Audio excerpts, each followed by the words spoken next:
आज आम पढ़ा स्थलचर प्राणी विषय।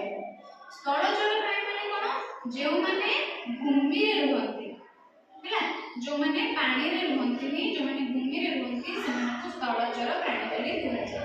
जेमति कि मनीष त माने पानी रे रहै छी त माने कि स्थल रे छ गाई महिषी कुकुर घोड़ा गध हाथी आ कोन बिलुआ ए माने बिलेई एगुडा सब कोन ना ए प्राणी माने सब स्थल रे रहंती। ठीक अछि ताले तुम माने कोन पानी रे रहि परिबो एना तमे स्थलचर प्राणी मनीष भी गोटे स्थलचर प्राणी। कुकुर कोन पानी भितर बुडी के रहि परिबो माछ जेमति बुडी के रहउची से भी रहि परिबो हैला तो सेमानंकु बाय जो मनीष कुकुर घोड़ा हाथी एमान सब कोन जे स्थलचर प्राणी। देखि मनीष कहलो दिटा स्थलचर प्राणी रो ना आस माने कोन खांती से माने कोन खांती पत्र आ कोन आउ घास चोकड़ खांती कि नहीं।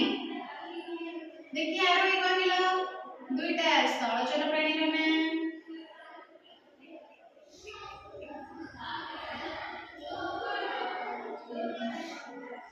हाथी आउ गध से माने कोन खांती से हाथी आउ गध कोन खांती कहले देखि स्थल हमर डाळ पत्र खांती आ कोन खांती ना घास खांती हैला पानी भी पियंती हैला। देखि निजे कहलो जेटा स्थलचर प्राणी रो ना स्थलचर प्राणी ना कहले देखि सेठी कोना हाथी आउ घोड़ा हाथी घोड़ा जो माने पानी रे रुहंती हैला हाथी आउ घोड़ा से माने कोन खांती कोन खांती डाळ पत्र खांती मकी नहीं। मनीष कहलो दिटा स्थलचर प्राणी को ना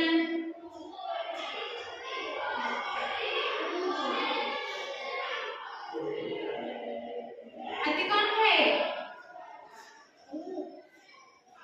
हाथी कोन खाए कहिली हाथी कोन खाए ना डाळ पत्र खाए हैला हाथी कोन खाए डाळ पत्र खाए त तुम माने जानि पेला स्थलचर